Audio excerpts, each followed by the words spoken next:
নমস্কার। গল্পবৃক্ষ সাহিত্য পাঠের আসরে সাহিত্যপ্রেমী সকলকে স্বাগত। শুধু দর্শক শ্রোতা, প্রতিদিনকার মতো আজকের পাঠ শুরু করবার আগে আপনাদের নিকট একটি আবেদন। আপনারা যারা আমাদের এই চ্যানেলটি এখনো সাবস্ক্রাইব করেননি, দয়া করে সাবস্ক্রাইব করে দেবেন। আমাদের এই প্রয়াস আপনাদের কেমন লাগছে তা দয়া করে কমেন্ট করে জানাতে ভুলবেন না। আমাদের এই প্রয়াস ভালো লাগলে দয়া করে লাইক এবং শেয়ার করবেন। পরিচিতজনদের আমাদের কথা জানাবেন। গল্প পাঠের আসরে বিশেষ কোনো গল্প শুনবার আগ্রহ হলে দয়া করে আমাদের তা জানাবেন, আমরা তা পূরণ করার চেষ্টা করব। শুধু দর্শক শ্রোতা, বিগত কয়েকটি পর্বে আমরা জগদীশ গুপ্তের লেখা গতিহারা জাহ্নবী আপনাদের পাঠ করে শুনিয়েছি। তারই ধারাবাহিকতা বজায় রেখে আজকের পাঠ শুরু করছি জগদীশ গুপ্তের গতিহারা জাহ্নবী তৃতীয় পর্ব। অকিঞ্চনের মনের একটি জীবন্ত ছবি রাধা বিনোদ আর হেমশশী উভয়েই দেখিতে পাইয়াছেন।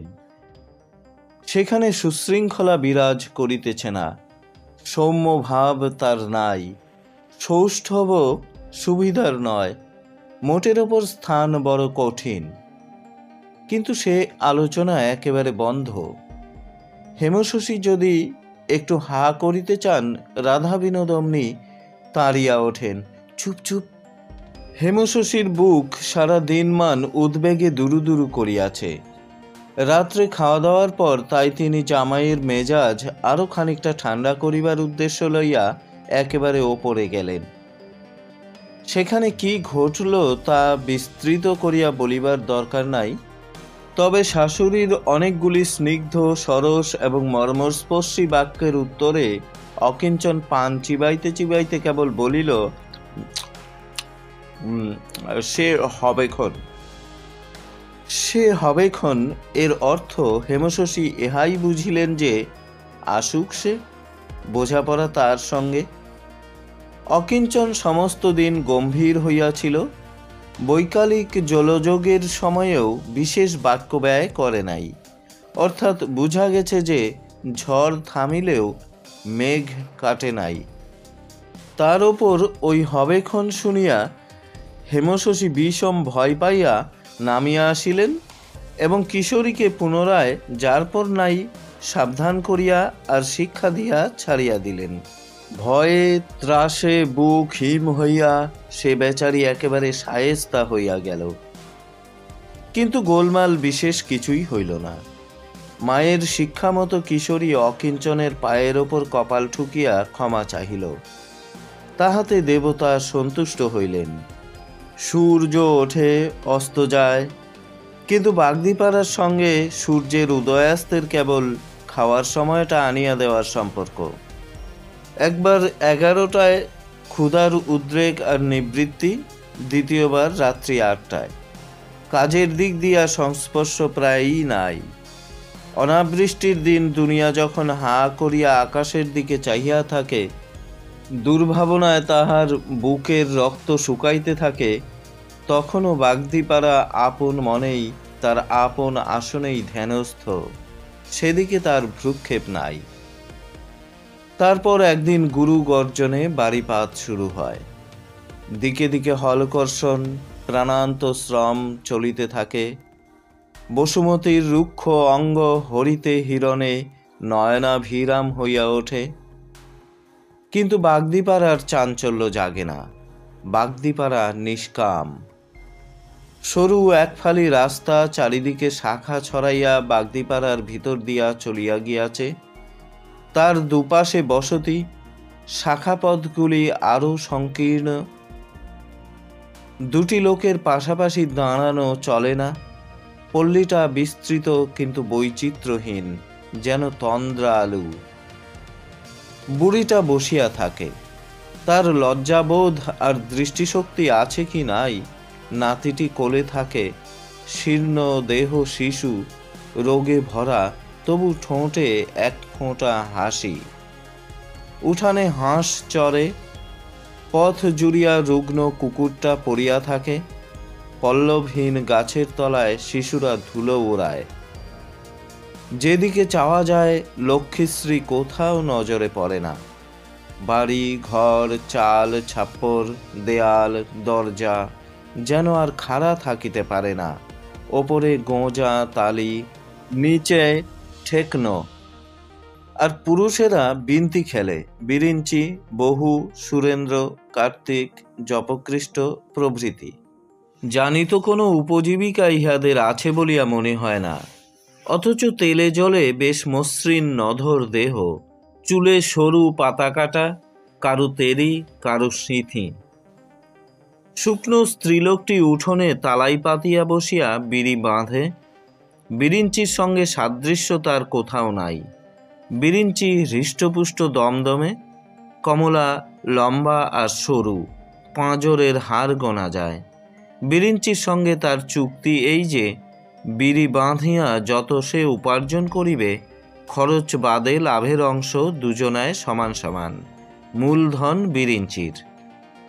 সেই অর্ধেক লাভে কমলার খাওয়ার খরচ যতটা পোষাইবে ততটাই সে খাইতে পাইবে, তার বেশি নয়। কমলা তাহাতেই রাজি, তার গত্যন্তর নাই, স্বামী তাহাকে ত্যাগ করিয়াছে। বিরিঞ্চিরা যখন বিন্তি খেলে না, তখন কারু দাওয়ায় তারা আড্ডা দিতে বসিয়া যায়। হুঁকা হাতে হাতে ফেরে, তারা বিবিধ বিষয়ে গল্পগুজব করে। বহু বলে, পাট খেয়ে আর সুখ নাই, ধান কলাই আমাদের ভালো, বস্তা টেনে দিয়ে 3 ঘন্টায় খালাস, ঠিকে কাজ, ইচ্ছে মতো কাজ, গা চাইলে না, ফেলে রেখে চলে এলাম। গত বৎসরের পূর্ববৎসর বহু ধান কলে 3 দিন কাজ করিয়াছিল, তাহারই সুখস্মৃতিটা সে শুনাইয়া দিল। সুরেন্দ্র হঠাৎ বলে, নায়েববাবুর রোজগার খুব। কি সূত্রে নায়েববাবুর কথাটা তার মনে পড়ে তাহা অপ্রকাশ্য। ধানকলে বস্তা বহনের সঙ্গে তার সম্পর্ক নাই, কিন্তু বহু তাহা শুনিয়া খলখল করিয়া হাসে, বলে, হাতও খুব দরাজ, দেবার হাত খুব। বহু বোধ হয় ঈর্ষাপরায়ণ। জপকৃষ্টের কতকটা সাত্ত্বিক ভাব। সে বলে, যাই বলো কেনে, কাজটা কিন্তু ভালো লয়, করছেও তো সবাই, বলিয়া কার্তিক দ্বারবর্তিনী স্ত্রীলোকটির দিকে চাহিয়া হাসে। কি কথা হচ্ছে গো? জানা কথাই জানিতে চাহিয়া রমণী আগাইয়া আসে। মোটাসোটা, মুখে চোখে অত্যন্ত সংকোচহীন হালকা ধরন। জপকৃষ্ট বলে, আমাদেরই কথা হচ্ছে, খেটে খায় সবাই, আমরা ছাড়া সবাই। বাবুরা নিন্দে বান্দা করে, সেদিন সভা করেই গালমন্দ দিলে 1000 লোকের সামনেই। দিক কেনে, খেতে পড়তে না দিয়ে গালমন্দ দিলে কে শুনবে সে কথা? আর ভদ্রলোকেই তো, বলিয়া ভামিনী একগাল হাসিয়া চলিয়া গেল। এমনি ধারা আফসোসের কথা 2-4টি তাদের হামেশাই হয়, কিন্তু বলা বাহুল্য তাহা নিশ্চেষ্ট আর নিরর্থক। বাড়ির দুয়ারে দুয়ারে স্ত্রী পুরুষ দাঁড়াইয়া থাকে, বহুক্ষণ নিঃশব্দে কাটিয়া যায়, যেন দৈব কোনো গুরুতর আবির্ভাবের প্রতীক্ষায় সবাই স্তব্ধ। বিরিঞ্চি প্রভৃতি হরিজনবর্গের অন্তঃপুরিকাগণের অধিকাংশ বেশভূষাই বেশ চমকপ্রদ। তাদের গায়ে সেমিজ জ্যাকেট ওঠে না, কিন্তু যা ওঠে তাও বেশ চটকদার, অর্থাৎ বিলিতি শাড়ির পাড়ের রং যেমন পাকা তেমনি উজ্জ্বল, আর সুতোও তেমনি মিহি। আবরণ হিসেবে তা যেমন শোভন, বাহার হিসেবে তেমনি তা মুনাসিব। প্রসাধন সম্বন্ধেও তাহারা যথেষ্ট যত্নশীলা, কিন্তু রক্ষণশীলা নহে। যেদিন দূরে কোথাও দৈবাত দেখা গেল, খোঁপা আর ঝুলিয়ানাই চাঁদির ওপর উঠিয়া আসিয়াছে, আর কান আর দেখা যাইতেছে না, চুলে ঢাকা পড়িয়াছে, সঙ্গে সঙ্গেই বাগদিপাড়ায় দেখা যাইবে তাদের খোঁপার চাঁদির ওপর বাটখারার স্তূপের মতো উঁচু হইয়া আছে। এবং কান একটাও দেখা যাইতেছে না। ওই খোঁপায় তারা সোনার চিরুনি গুঁজিয়া দেয়, হাতে তাদের বরফি পিতলের চুড়ি, বৈকালে ঘরে ঘরে তেলের বাটি আর আয়না চিরুনি লইয়া চুল বাঁধিবার আর তারপরে ফর্সা কাপড় পরিবার ধুম লাগিয়া যায়। তবে তাদের হায়া কম। হায়াটিকে সম্পূর্ণ বিসর্জন দিয়া হায়ার একটা ছলকে তাহারা ধরিয়া আছে, কিন্তু সে আয়োজন একেবারে বৃথা। চেনা চোরের বোমচারী সন্ন্যাসী সাজিয়া দেখা দিবার মতো তা হাসির কথা। প্রায় ঘরে ঘরে এমনি। কিন্তু যে দৈববশে দৈত্যকুলে প্রহ্লাদ জন্মিয়াছিল এবং যে স্বভাব বৈচিত্র্যে ফণিমনসায় সোনালি ফুল ফোটে, তেমনি একটা কারণে এদেরই একজনের ঘরে জন্মিয়াছিল সুন্দরী ভুবনেশ্বরী। বাগদিপাড়ার ভাষায় নাম ভুবনেশ্বরী রাখা সম্ভব নয়, কিন্তু বাগদিপাড়ায় কেবল বাগদিদের বাস হইলেও আমলা এবং আড়তপটির প্রভাব আর সৌকর্য নানা দিকে প্রকাশ পাইয়াছে। ভুবনেশ্বরীর রূপ আছে দেহে, গাম্ভীর্য আছে মুখের অবয়বে, আর তেজ আছে মনে। ওদের কেউ তাহাকে বুঝিতে পারে না। এবং সেই কথাটাই একদিন কয়েকটি মেয়ের সান্ধ্য বৈঠকে উঠিয়া পড়িল। উঠানের খানিকটায় জ্যোৎস্না পড়িয়াছিল, কারণ জ্যোৎস্নার স্থান বিচার নাই। পুলকিত সেই জ্যোৎস্নায় গা ছাড়িয়া দিয়া সেই রহস্যময়ীর আলোচনা প্রসঙ্গে চম্পা নাম্নী রমণী বলিল, বুঝতে লারি কেনে দেমাক করেও, ধরাকে সরা দেখেও কিসের দেমাকে? বলিয়া চম্পা ধরার বৃহত্বে এবং ভুবনেশ্বরীর ক্ষুদ্রত্বে অত্যন্ত চিন্তান্বিতা হইয়া গেল। হারে ঘুণ ধরে মরবে যেদিন, সেদিন বুঝবে দেমাকের মজা বলিয়া চম্পার পার্শ্বস্থিতা নন্দরানী চোখ উল্টাইয়া হাসিতে লাগিল, যেন বুভুক্ষু মানুষের অস্থিতে ঘুণ ধরা ভারী মজা। অবশ্য পূর্বে বলি নাই, কিন্তু বুঝিতে হইবে যে বাগদিপাড়ার রাতের মূর্তি বড় বিভৎস। পুরুষের জীবনব্যাপী শ্রম বিমুখতার মূলে আছে রাতের অন্ধকারে আচ্ছাদিত একটি ব্যাপার। ভুবন সে দলের নয়। ভুবন রক্ষাকরের স্ত্রী। রক্ষাকর শামুকের মতো অলস। রক্ষাকর যখন কোলের শিশু ছিল, তখন তার মা তাহাকে আফিং খাওয়াইয়া খাটিতে বাহির হইত। সেই অভ্যাসটির ঝোঁক বোধহয় তার রক্তেই ছিল। তারপর জোয়ান বয়সেই একবার বদহজমের অসুখ হইয়া রক্ষাকরের জীবন সংশয় অবস্থার পর জীবন রক্ষা পাইলেও তার অস্থি আর চর্ম ছাড়া সবই শুকাইয়া যায় এবং উকিলপাড়ার হোটেলওয়ালা ত্রিবিক্রম ঠাকুরের পরামর্শে আফিং ধরিয়া তবে সে বাঁচে। রোগকে নির্মূল করিতে তখন 1 আনার আফিমে 7 দিন চলিত।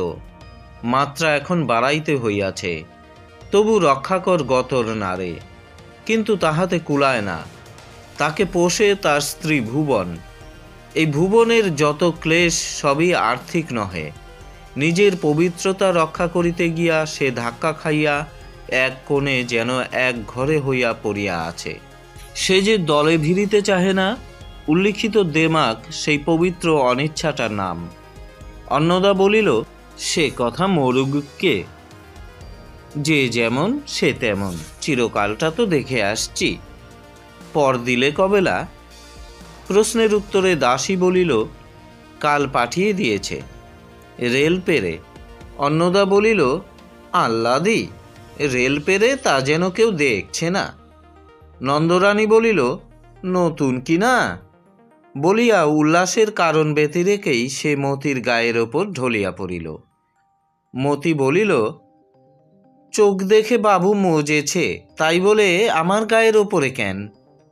ওঠ বলিয়া নন্দরানীকে সে বাঁ হাঁটুর একটা গুঁতা দিয়া গায়ের ওপর হইতে তুলিয়া দিল। তোর এমন সোহাগী গা তাকে জানে, ফুলের ঘায়ে মুচ্ছ যাস। তবু যদি ঝাঁটা সোয়া গা না হতো, তুই ঝাঁটা খেগে যা। আমি কেন ঝাঁটা খেতে যাব? তোরই অঙ্গ সেবা করে রোজ রোজ শুনি। মতি বলিল, মর পিরিত খাগি। এবং তারপর দেখিতে দেখিতে ব্যাপার তুমুল হইয়া চক্ষের নিমেষে আকাশ ছাড়াইয়া উঠিল। স্তূপ বাঁধিয়া সবাই বসিয়াছিল, ছিটকাইয়া উঠিয়া দাঁড়াইয়া সব গলা ছাড়িয়া দিল এবং আপন আপন বক্তব্য তাহারা অনর্গল বলিয়া যাইতে লাগিল এমন অভিনব ভাষায়, যা আর কোথাও শোনা যায় না। কখন কোন বাবুর পদার্পণ হয় কে জানে। পুরুষেরা তাই দূরে দূরে অবস্থান করিতেছিল। ঝগড়া বাঁধিতেই তাহারা এক পাল আসিয়া দাঁড়াইল, কিন্তু হস্তক্ষেপ করিল না। নিজেদের স্ত্রী কন্যা নিকটতম আত্মীয়ার যত নিগূঢ় কথা, শাস্তির কথা, শাসনের কথা, দুর্দশার কথা, নিগ্রহের কথা, পরিমাণ এবং অবসানের কথা, সত্য মিথ্যা বাস্তব অবাস্তবে মিশ্রিত হইয়া ফলস্রোতে প্রবাহিত হইতে লাগিল। বাগদিপাড়ার বিরিঞ্চি, বহু প্রভৃতি হরিজনবর্গ দাঁড়াইয়া দাঁড়াইয়া উহার মুখের দিকে চাহিয়া কেবল হাসিতে লাগিল। শ্বশুরবাড়িতে আরও দিন দুই বহাল তবিয়তে অবস্থান করিয়া ঘরের ছেলে অকিঞ্চন ঘরে ফিরিয়াছে। মুখের একটি কথায় অত কাণ্ড ঘটায় কিশোরীর মনে হইয়াছিল অসাবধান জিহ্বাটাকে সাঁড়াশি দিয়া টানিয়া ছেড়ে অথবা হাতা পুরাইয়া তাকে ছ্যাঁকা দেয়, কিন্তু জিহ্বাকে অপরাধী করিলেই মনের আগুন নেবে না। বাপ মায়ের অবিশ্রান্ত তাড়নায় কিশোরী কেবল একটা কথাই পুনঃ পুনঃ বলিয়াছে, হঠাৎ বলে ফেলেছি।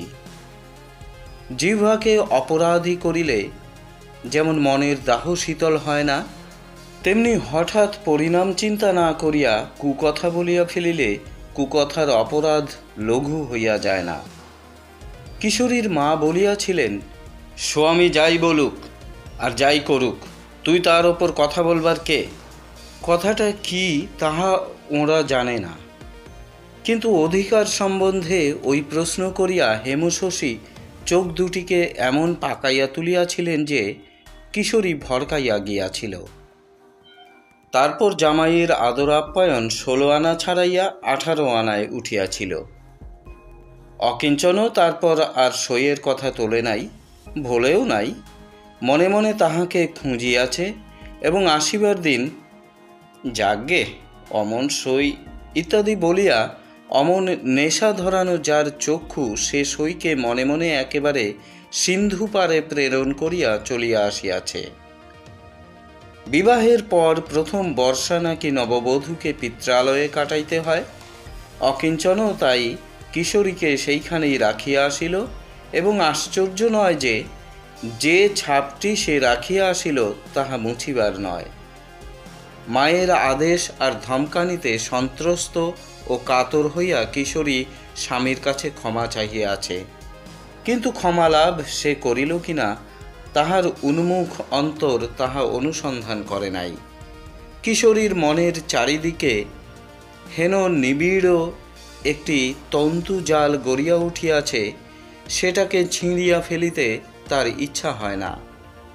পরস্ত্রীর প্রতি স্বামীর এমন নির্লজ্জ ক্ষুব্ধতা আর লোভের এমন বর্বর প্রকাশ কোনো নারীর সহ্য হইবার কথা নয়, কিন্তু যে সজীব বাক্যগুলি কেবল মানুষের বারংবার আবৃত্তিতে ফুসফুসের হাওয়া খাইয়া জীবন দৈর্ঘ্যে অনন্ত এবং স্ফীতিতে অনতিক্রম্য হইয়া আছে, তাহাকে লঙ্ঘন করিতে পা তুলিলেই ভ্রষ্ট হইতে হইবে, সে অপরাধের মার্জনা ইহকালেও নাই, পরকালেও নাই, ইহাই সনাতন নিয়ম।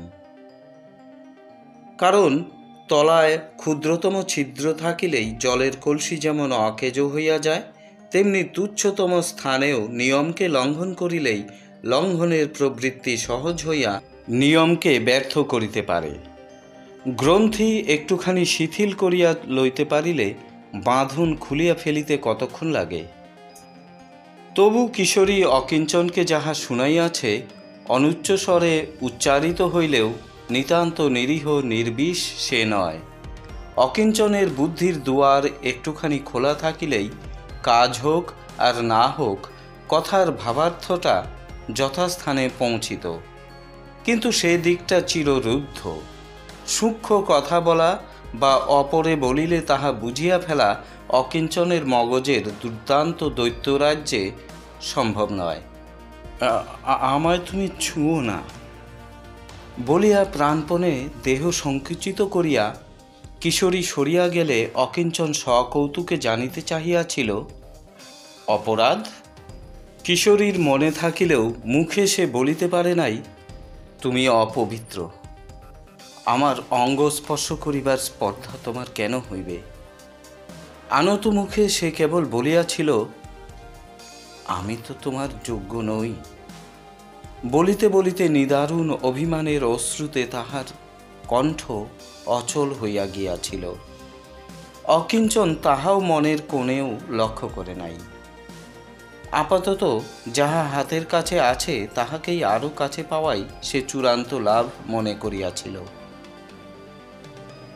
অকিঞ্চন চলিয়া আসিবার সময় কিশোরীর প্রাণে বিচ্ছেদ বেদনা বাজে নাই। কেবল ইহাই ভাবিয়া সে চোখের জল ফেলিয়াছিল যে মায়ের শাসনে এ যাত্রা ভালোই ভালোই কাটিলেও যখন আবার দোষ দেখা হইবে তখন বোধহয় সে আত্মসম্বরণ করিতে পারিবে না। প্রতিবেশীরা বলে, ছেলের মাথা তোমরাই খেয়েছ। জগবন্ধু কথাটা না বোঝেন এমন নয়, স্পষ্ট স্বীকারই করেন, মাথা নিচু করিয়া বলেন, একটি মাত্র সন্তান বলিয়া অত্যন্ত বিমর্ষ মুখে অতীতের দিকে চাহিয়া থাকেন। অকিঞ্চন তাহাদের বড় আরাধনার ধন। তাহাদের দীর্ঘ দুস্তর ১২ বৎসরব্যাপী তপস্যার ফল ওই পুত্র অকিঞ্চন। তাহাদের তপস্যায় তুষ্ট হইয়া ১২ বৎসর পরে দেব অকিঞ্চননাথ ওই পুত্র বর দিয়াছিলেন। সন্তানহীন দম্পতির ম্রিয়মাণ রসহীন দীর্ঘ জীবনের পর ওই পুত্র যে উল্লাস পরিপূর্ণতা আর সার্থকতায় দেব অকিঞ্চননাথ তাহাদের জীবন সেদিন আনন্দময় করিয়া তুলিয়াছিলেন তাহা তো ভুলিবার নয়। কিন্তু তা অক্ষয় হইয়া রহিল না, অকিঞ্চনই তা কাড়িয়া লইল। সন্দেহ হয় পিতামাতার অনুচিত প্রশ্রয়েই অকিঞ্চন উশৃঙ্খল হইয়া উঠিয়াছিল, কিন্তু ভবিষ্যৎকে অত ভাবিতে পারে? মনের যে চোখ দুটা সকলেরই থাকে, অকিঞ্চনের সে চোখ দুটি তার জন্মক্ষণ হইতেই হীনদৃষ্টি হইলেও কখনো চারুচর্চায় সে দৃষ্টির তেজ বাড়িয়া তার হিতাহিত কাণ্ডজ্ঞানটা জন্মিতে পারিত কিনা তাহা তাহার হৃদয়ের দেবতা জানেন। কিন্তু সে চোখ তার ফুটিতে পায় নাই।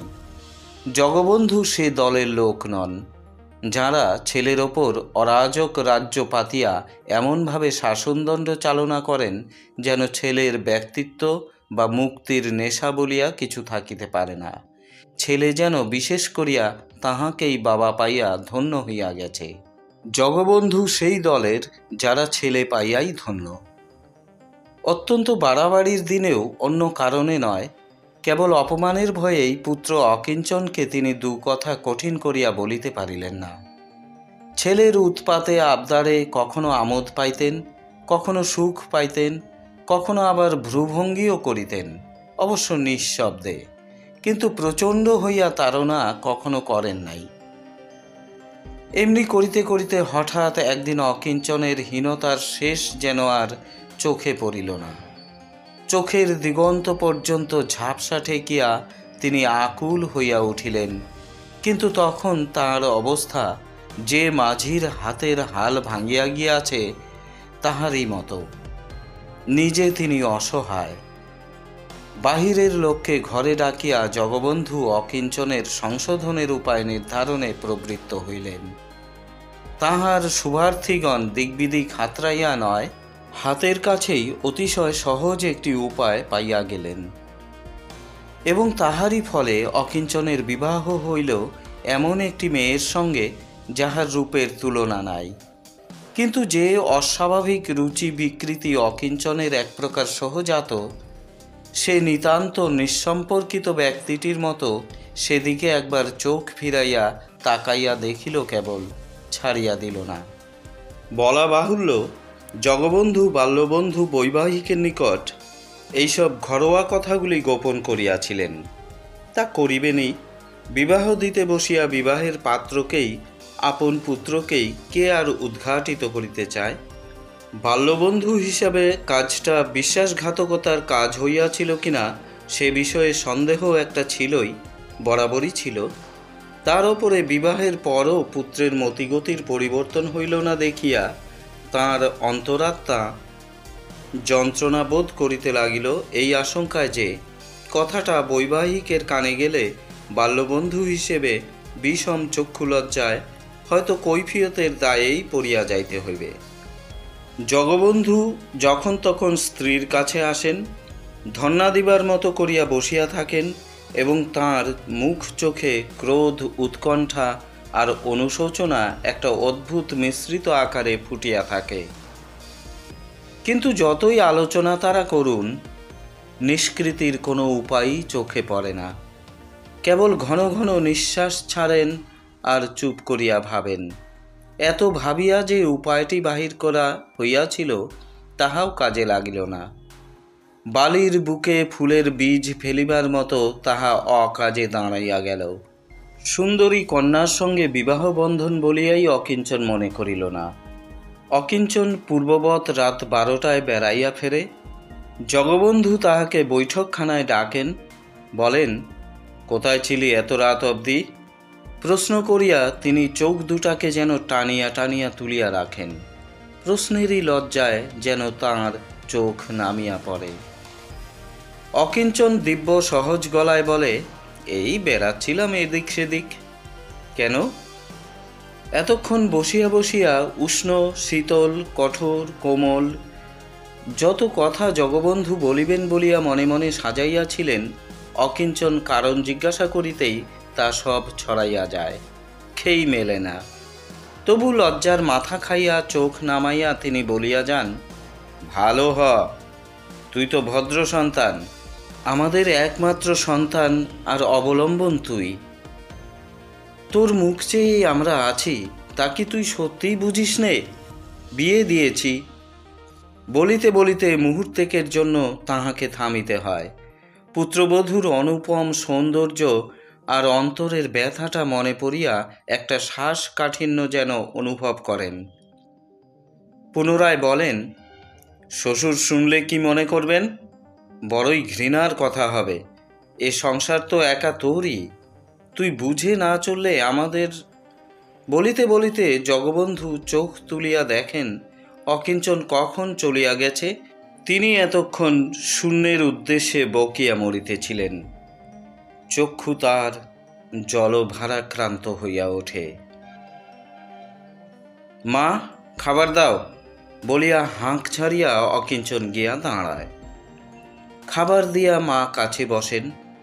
এটা খা ওটা খা করিতে করিতে দু একটা ঢোক গিলিয়া একবার বলিয়া ফেলেন, আমাদের কষ্ট তুই বুঝবি কবে? আমি সব বুঝি, যার যত দুঃখ কষ্ট আছে তার কিছুই আমার বুঝতে বাকি নেই। তোমরা সবাই মিলে আমায় নিয়ে পড়েছ দেখছি।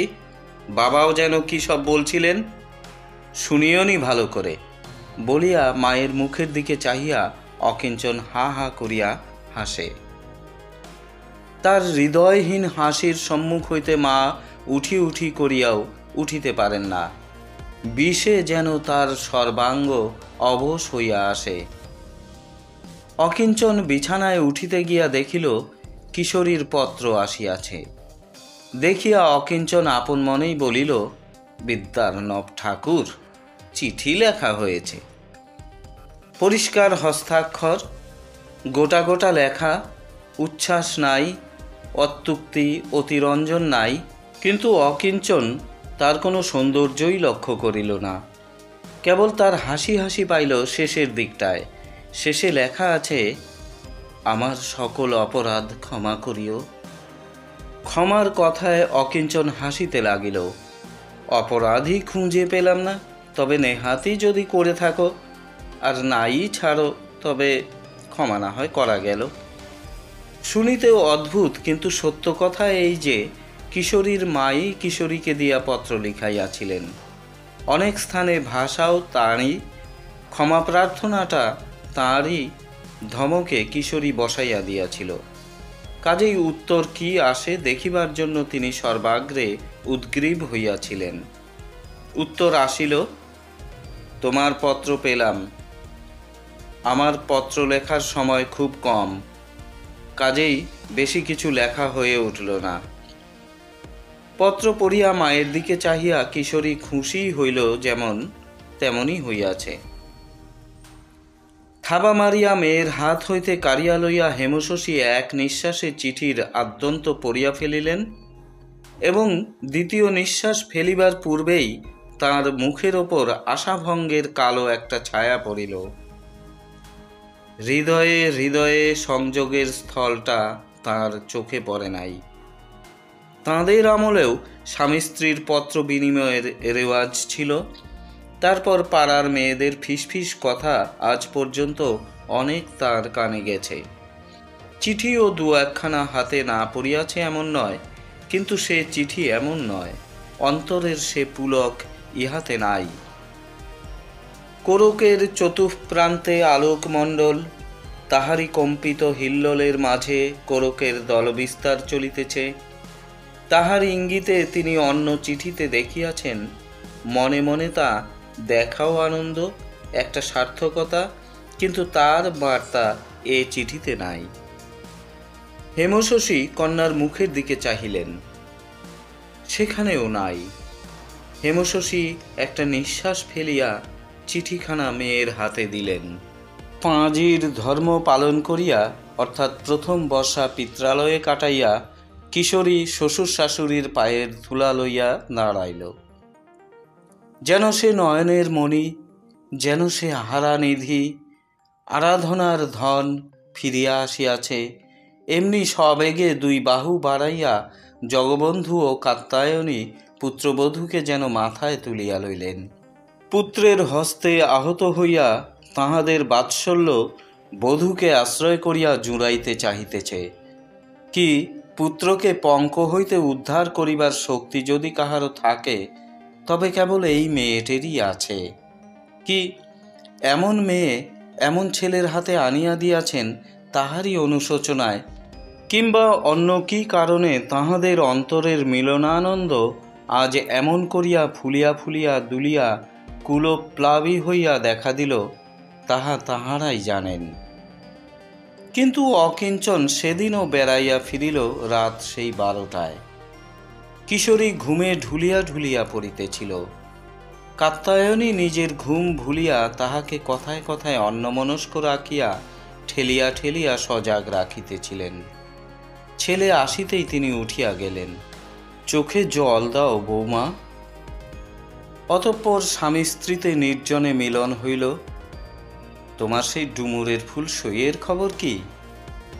মিলনের পর প্রণয় যাত্রার প্রারম্ভেই এই সুবোধ প্রশ্নে স্ত্রীকে উদ্বোধিত করিয়া অকিঞ্চন খাটে বসিল। কিশোরী সহজ কণ্ঠে বলিল, ভালো আছে। কিশোরী ধমকে চমকে শিক্ষা পাইয়া মনে মনে শপথ করিয়াছিল, তাহার মাও তাহাকে পুনঃ পুনঃ মাথার দিব্য দিয়া বলিয়া দিয়াছিলেন, স্বামীর সব কথারই সে যথাযথ উত্তর দিবে, কোনো কথারই জবাব না দিয়া চুপ করিয়া থাকিবে না, কোনো কথাতেই উষ্মা প্রকাশ করিবে না। কিশোরী নিজের বিবেচনায় ওইসব হিতবাক্যগুলির একটা সামঞ্জস্য করিয়া লইয়া তাহাদের ব্যবহারিক একটা রূপ দিয়াছিল। সইয়ের কুশল সংবাদ দিতে তার বাধিল না। অকিঞ্চন বলিল, বাপের বাড়ি হলে বোধহয় চলে যেতে বলতে, বলিয়া সিগারেট টানিতে লাগিল। খোঁটা খাইয়া কিশোরীর প্রদাহ জন্মিল। নিঃশব্দে খানিক সামলাইয়া লইয়া সে বলিল, সইয়ের কথা আমাকে জিজ্ঞাসা করো না। অকিঞ্চন বলিল, কেন? যার যাবে, তবে থাক, যার সই তারই থাক। স্ত্রীর সইকে আপন এখতিয়ারে আনিয়াই যেন সদ্য সদ্যই প্রত্যর্পণ করিতে হইল স্ত্রীরই হাতে। মুখখানি এমনি কটু করিয়া অকিঞ্চন খানিক চুপ করিয়া থাকিল। তারপর তার মনে পড়িল সে চিঠি লিখিয়াছিল। জিজ্ঞাসা করিল, আমার চিঠি পেয়েছিলে? হ্যাঁ। অকিঞ্চন জানিতে চাহিল, আমার জন্য তোমার ভাবনা হতো? এ প্রশ্নের উত্তর কিশোরীর ছিল, ভাবনা হইতো না, ভাবনা তার হইত না, ইহা স্পষ্টতম সত্য। এই সবে উষা, হৃদকমল, স্ফুটনোন্মুখ, জীবনের যত হর্ষ, আলো, মধু সবই এখন অনাগতের গর্ভে লুক্কায়িত। কিন্তু যে একটি পরম শুভ মুহূর্তে আত্মসমর্পণের পূর্ণতায়, সমগ্রতায় আর রসপ্রবাহে প্রাণ তার নিজস্ব লোকে বিকশিত হইয়া ওঠে, সেই মুহূর্তটি ধরা দিতে আসিয়াই পলায়ন করিয়াছে। যাহার উপর চিরসুন্দর আর চিরতন্ময় সুখের সৌধ গঠিত হইয়া ওঠে, সেই মুহূর্তটি সেই জিনিস, কিন্তু সেই অমূল্য অমর মুহূর্তটির সশঙ্ক সচকিত পলায়নের নিরাশ্বাস বেদনার পিণ্ডটা কিশোরীর বুকের চারিপ্রান্ত জুড়িয়া বসিয়া আছে। কিশোরী সেই অপার বেদনায় স্বামীর জন্য ভাবিতেও ভুলিয়া গেছে। উত্তর না পাইয়া অকিঞ্চন বলিল, যতই করো আকুলি, খোদার হাতে শকুলি। আমার অদৃষ্টই খারাপ। পুরুষের ভালোবাসা মুসলমানের মুরগি পোষা। তোমাদের ভালোবাসায় কিসের মতো তা আমি জানি নে বলিয়া মনের উত্তাপ অসহ্য হইয়া কিশোরিয়া একবার নড়িয়া উঠিয়া স্থির হইয়া রহিল। অকিঞ্চন বলিল, ঘুমুই বাবা, সকালে উঠে আবার। বাগদিপাড়ার কথা আগে বলিয়াছি। সেই বাগদিপাড়ায় অকিঞ্চনের গমনাগমন আছে, খুব ঘনিষ্ঠভাবেই আছে, এমনকি অনিবার্যভাবেই আছে। বিরিঞ্চি, বহু, সুরেন্দ্র প্রভৃতি হরিজন তার খুব পরিচিত বিশেষ বন্ধু। বিরিঞ্চিদের বিন্তি খেলায় সেও একজন, অন্য সমস্যায় পরামর্শদাতা। তর্কে সালিশ, হাসি মশকরায় সঙ্গী। তবে একটা স্থানে তাহাদের সঙ্গে তার ছাড়াছাড়ি হইয়া আছে।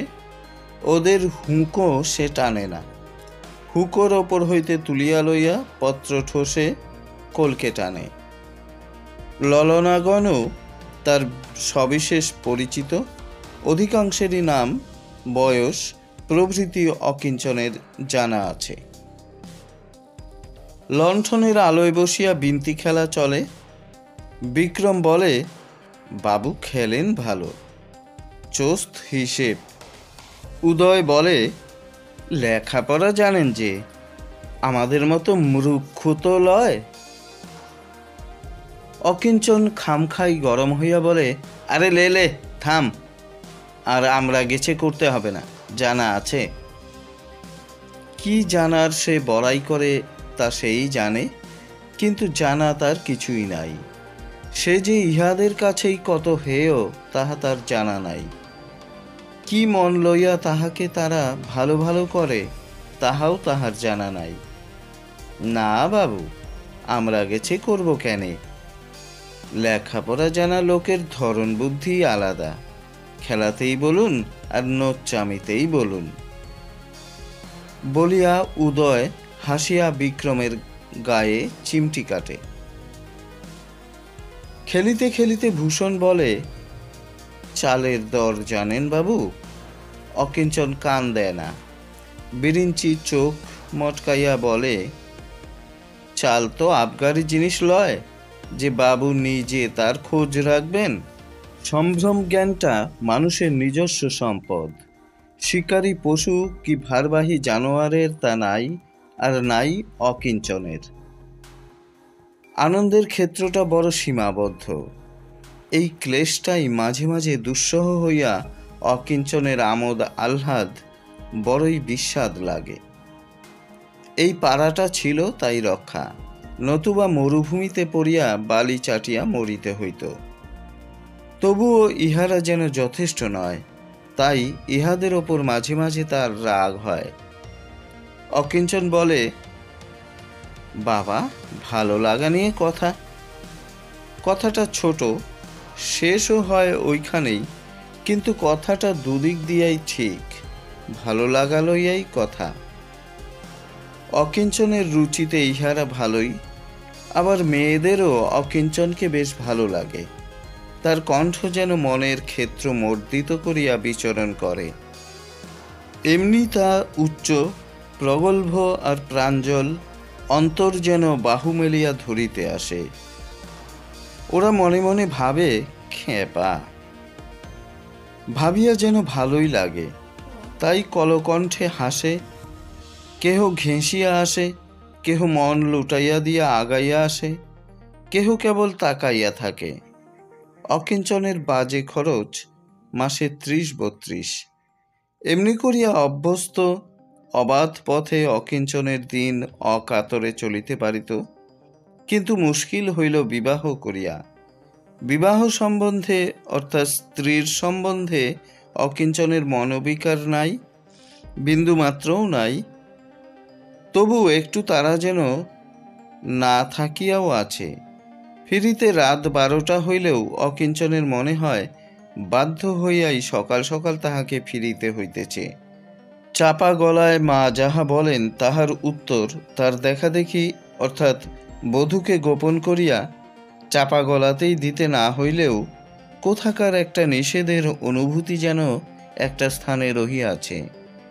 কিশোরী যখন তাহার দুঃখের দিকে এক দৃষ্টে চাহিয়া থাকে, তখন অতি অল্প একটুখানি সময়ের জন্য হঠাৎ যেন একটু থতমত খাইয়া যাইতে হয়। কিন্তু নিষ্কৃতির কথা এই যে সেজন্য কাহারও ওপর তার বিরাগ নাই। রাত 12টায় কিশোরীর মুখের দিকে চাহিয়া অকিঞ্চন ফিক করিয়া একটু হাসে। হাসিটার অর্থ কিশোরী বুঝিতে পারে না, কিন্তু অকিঞ্চনের হাসিটা অকারণে দেখা দেয় নাই। বাবা ও মা যে এইটুকু মেয়েকে যথেষ্ট ভয় আর খোসামত করিয়া চলেন, অকিঞ্চনের কাছে তাহা গোপন নাই। বন্ধুরা তাহাকে অন্ধ বলে, শূকর, মুক্তা প্রভৃতি আরও কত কি বলে, যার অর্থই তার সম্পূর্ণ হৃদয়ঙ্গম হয় না। কিশোরীর মুখের দিকে চাহিয়া তাই এই অবজ্ঞার হাসি। ইহাকে ভয় করিয়া চলিতে হইবে? ইহারই আঁচলে দিনরাত বাঁধা থাকিতে হইবে? কিশোরী হঠাৎ একসময় বলে, তুমি বিয়ে করেছিলে কেন?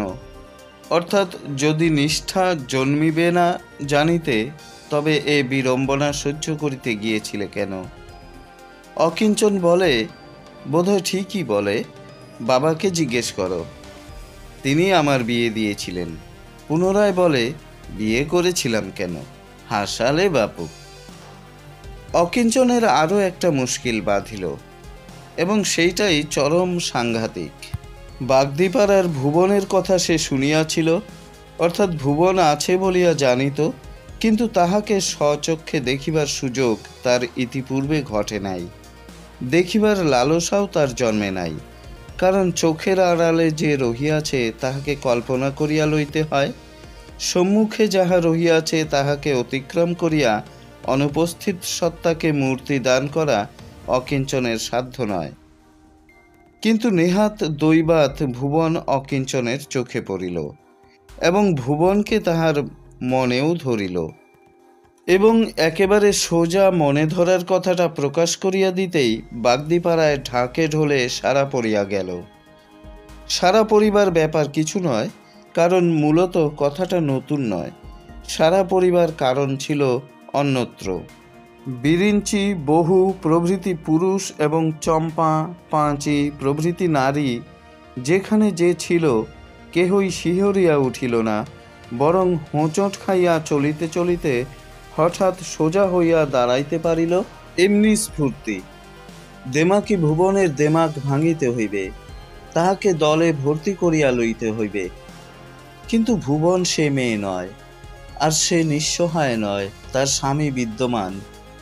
কিন্তু স্বামী যখন বার্তাবহের বার্তা শুনিয়া নিঃশব্দে উঠিয়া গেল, তখন বার কতক ঠোঁট কাঁপিয়া ভুবনের চোখের জলের ওপর বিদ্যুৎ খেলিতে লাগিল। তবে সে বেশিক্ষণ নয়। টিটকিরি দিয়া বিন্দু বলে, কুড়িয়ে পেলাম পথে যেতে, হারিয়ে এলাম আঁধার রেতে। সুর করিয়া ওই শ্লোক গাহিয়া বিন্দু আবার বলে, তোর নিজের খবর জানিস তোর? তারপর বিন্দু ভুবনের মায়ের ইতিহাসটা নিজের ভাষায় 10 জনকে শুনাইয়া শুনাইয়া বলিয়া যায়। ঝাঁট দিবার ঝাঁটা, ঘুটে দিবার গোবর, ঘর নিকাইবার নেতা, হাতে করিয়া মেয়েরা থ হইয়া থাকে আর শোনে। পুরুষের সম্বল আর সম্মান হুঁকা, তারা তাই টানে আর শোনে। পাঠ্যভাষায় ভুবনের মায়ের সেই বৃত্তান্ত এইরূপ। কোথা হইতে এক দারোগা আসিল, তার সবই প্রকাণ্ড, উদর, চক্ষু, হাত, পা সবই, অর্থাৎ তিনি বৃহৎ আকার। চক্ষু দুটি তার সর্বদাই লাল হইয়া থাকিত, সেই চক্ষুতে তিনি চশমা পরিতেন। জাতিতেও মহৎ ব্রাহ্মণ। ভুবনের মা ললিতা কাজ করিত তাহারই উঠোনে, ঘরে ঢুকিতে পাইত না। ভুবনের বাবা লালচাঁদ তখন এমনি কাঠির আকার ধারণ করিয়া হাঁপানির টানে অবিরাম ধুকিতেছেন।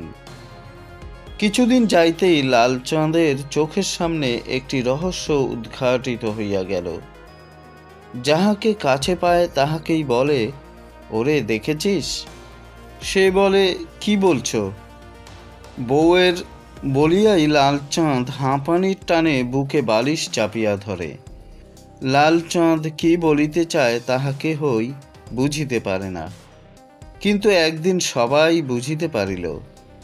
বছর দেড়েক রোগে শয্যাশায়ী থাকিয়া লালচাঁদ মারা যাইবার 3 মাস পরে ভুবন ভূমিষ্ঠ হইল। এই গল্পটা বলিয়া বিন্দু খিলখিল করিয়া হাসে। গল্পের সরলতা আস্বাদন করিয়া কতজন যে তৃপ্ত হয় আর কতজন যে হিহি করে তার ঠিক নাই। কে একজন বলে, ভূতের আবার জন্মবার। এই কথায় পুনরায় হাসির শব্দ তুমুল হইয়া ওঠে। ইহা সত্যই যে ভুবনের পঙ্কজ শ্রী পঙ্কেই জন্মিয়াছে, কিন্তু পাড়ার লোকের তাহা লইয়া আলোচনা করিবার, বিদ্রূপ করিয়া বিদ্ধ করিবার হেতু কোনোদিনই জন্মে নাই। আজ তার বিদ্রোহ আর স্পর্ধা দেখিয়া জন্মিয়াছে। ভুবন এই আবহাওয়ারই মানুষ হইয়া কেমন করিয়া ইহাদের প্রভাব অতিক্রম করিয়া গেছে, ভুবনের মুখের দিকে চাহিয়া তাহা কেহ ভাবে না। তাহাতে বিস্ময় কাহারও নাই, গর্ব নাই। নরনারীর আক্রোশই সুকঠিন হইয়া তাহাকে মুহুর্মুহু বিদ্ধ করিতে লাগিল। ভয়ের ঝাপটায় ভুবনের চোখের আগুন নিবিয়া গেল। বিরিঞ্চি বিজ্ঞ, সে রকম সকম দেখিয়া, অর্থাৎ অপরিচিত এই কলরবে উদ্ভ্রান্ত হইয়া গোপনে অকিঞ্চনকে বলিল, ভুবনকে ছেড়ে দেন মশাই। কেন?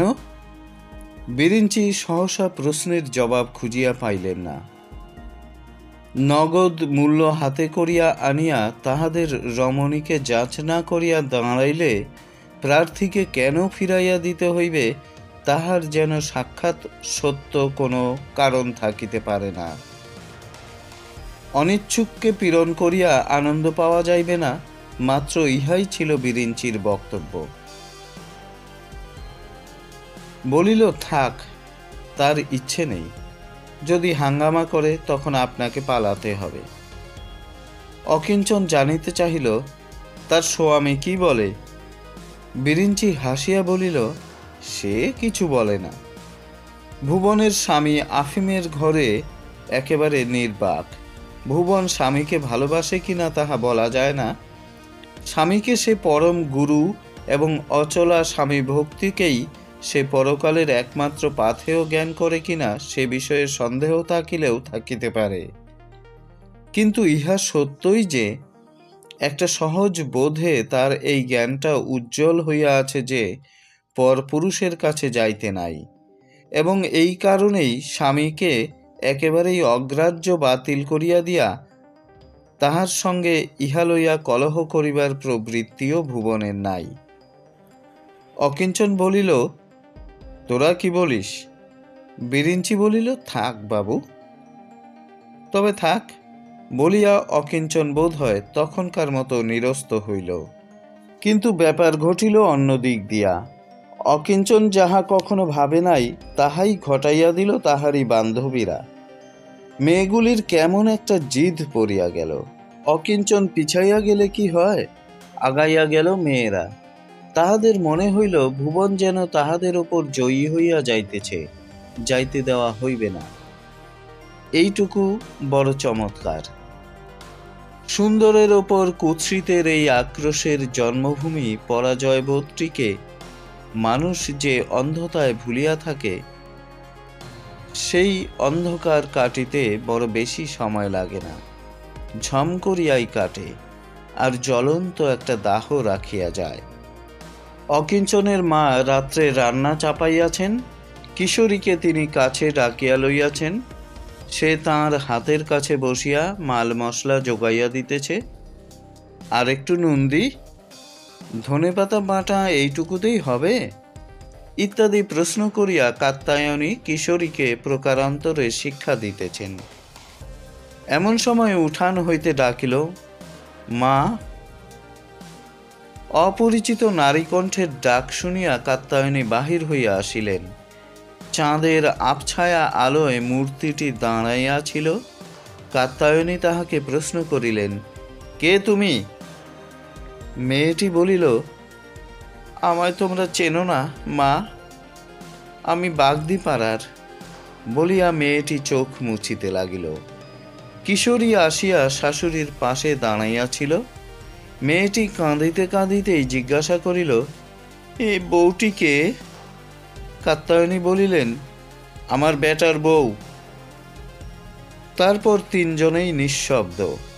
অকারণে সময় নষ্ট হইতেছে বলিয়া কাত্যায়নী বিরক্ত হইয়া উঠিলেন। তার আঁচ বহিয়া যাইতেছে। বলিলেন, খামকা এসে কাঁদতে বসলে, কি হয়েছে তোমার, এখানে কেন? মেয়েটি বলিল, আমি আর বাঁচি নে মা, আমায় বাঁচাও। অকস্মাৎ বিভ্রম বিস্ময় দূর হইয়া কাত্যায়নীর বুক ধরফর করিয়া উঠিল, যেন বিদ্যুৎ চমকিয়া গেল। তাহারই খর আলোকে তিনি সব দেখিলেন। কি কারণে মেয়েটি এমন অসময়ে এবং এত বাড়ি থাকিতে কেন তাহারই বাড়িতে কাঁদিয়া আসিয়া পড়িয়াছে, তাহা জানিতে তার বিন্দুমাত্র ভুল হইল না। বুঝিতে পারিয়াই তিনি কিশোরীকে একবার চোখের কোণে লক্ষ্য করিয়া হঠাৎ অতিশয় ক্রোধের ভান করিলেন। চিৎকার করিয়া বলিলেন, এ বালাই আমার দুয়ারে মরতে এলো কেন? চলে যা, চলে যা। বলিয়া তিনি এমন দ্রুতগতি হাত নাড়িতে লাগিলেন, যেন হাতের হাওয়া দিয়াই মেয়েটিকে উড়াইয়া দিতে চান। কিন্তু তা সম্ভব নয়। এখানে আশাও ভুল হইয়াছে মনে করিয়া মেয়েটি বলিল, যাই। বলিয়া সে ফিরিয়া দাঁড়াইল, এবং সে ফিরিয়া দাঁড়াইতেই যে কাণ্ডটা চক্ষের নিমেষে ঘটিয়া গেল, কাত্যায়নী তাহার জন্য ঘুণাক্ষরেও প্রস্তুত ছিলেন না, মেয়েটিও না। কিশোরী ছুটিয়া গিয়া তাহার হাত চাপিয়া ধরিল, বলিল, তুমি যা বলতে এসেছিলে আমায় বলে যাও। মেয়েটি অবাক হইয়া কিশোরীর মুখের দিকে চাহিয়াছিল। যে ব্যথার তাড়নে তার প্রাণ পাগল হইয়া যাইতেছে, সেই ব্যথারই নিবিড় প্রতিবিম্ব যেন কিশোরীর চোখেও ছাইয়া আসিয়াছে। বলো, বলিয়া কিশোরী তাহাকে আকর্ষণ করিতে লাগিল। না, বলিয়াই সে মেয়েটি উঠানের মাটিতে বসিয়া পড়িয়া এমন করিয়া কাঁদিতে লাগিল, যেন কাঁদিয়া কাঁদিয়াই সে তাহার পরমায়ু নিঃশেষিত করিয়া দিতে চায়। কাত্যায়নী কিশোরীর হাত ধরিয়া টানিতে লাগিলেন। বলিলেন, বৌমা এসো। বলিয়া তিনি জ্বলন্তভাবে ভ্রুভঙ্গি করিয়া রহিলেন, যেন অস্পষ্ট আলোকেও কিশোরীর তা চোখে পড়ে এবং সে ভয় পায়। কিন্তু ভয় সে পাইল না। মৃদুভাবেই বলিল, যাই মা, কথাটা শুনে যাই, আপনার ঢাকতে যাওয়া বৃথা। আমি বুঝেছি সব। রাগ না করিয়া, না চেঁচাইয়া কত দৃঢ় অবিচল হওয়া যায়, আর পরকে বিচলিত করা যায়। কিশোরীর শান্ত কণ্ঠস্বরে তাহারই মুখোমুখি সাক্ষাৎ পাইয়া কিশোরীর হাত ছাড়িয়া দিয়া কাত্যায়নী থমকিয়া রহিলেন। আর তার ইচ্ছা করিতে লাগিল বাগদিপাড়ার যে মেয়েটি মা বলিয়া আসিয়া দাঁড়াইয়াছে টুঁটি ছিঁড়িয়া দিয়া তার কথা বলার ক্ষমতাই নষ্ট করিয়া দেন। তারপর উঠানের মাটিতে বসিয়া ভুবন কিশোরীর কাছে সব কথাই বলিল। নিজের জন্ম কলঙ্কটা পর্যন্ত সে গোপন করিল না। ওই কলঙ্কটাই অত্যাচারের সুযোগ দিয়াছে এবং অন্যান্য সব কথাই সে বলিল। তাহাদের পাড়ায় গিয়া অকিঞ্চনের আচরণ, অকিঞ্চনের কতগুলি প্রেয়সী সেখানে আছে, তার প্রতি অকিঞ্চনের লোভ, স্বামীর অগাধ নির্লিপ্ততা, তার প্রত্যাখ্যান, তারপর পাড়ারই মেয়েদের ষড়যন্ত্রে তাহাকে কৌশলে ঘরে আহ্বান করা, অকিঞ্চনের আগমন, অকিঞ্চনকে মারিয়া ধরিয়া তাহার পলায়ন, এবং তারপর অভিযোগ লইয়া এখানে আসা। ভুবনের একান্ত সন্নিকটে আর একেবারে সম্মুখে বসিয়া আর নির্নিমেষ চক্ষে তাহার মুখের দিকে চাহিয়া কিশোরী সব শুনিল। কাত্যায়নী অদূরে দাঁড়াইয়া বোধ হয় কতক শুনিলেন, কতক শুনিলেন না। কিশোরী তারপরও বসিয়াই রহিল। কাত্যায়নী নিঃশব্দে রান্নাঘরে ঢুকিয়া দেখিলেন কড়াই পুড়িয়া ধাঁ ধাঁ করিতেছে। ভুবন বলিল, এখন আসি, তুমি কেনে শুনলে? বলিয়া কিশোরীর রক্তহীন বিবর্ণ মুখের দিকে চাহিয়া সে কিছুক্ষণ আবিষ্টের মতো অবশ হইয়া রহিল। কিশোরী বলিল, শুনলাম ভালোই হলো, আচ্ছা এসো এখন। ভুবন চলিয়া গেল এবং কাত্যায়নী রান্নাঘরের ভিতর হইতে গম্ভীর কণ্ঠে আদেশ করিলেন, বৌমা, চান করো, বাগদি মাগিকে ছুঁয়েছ। কিশোরী বলিল, করি।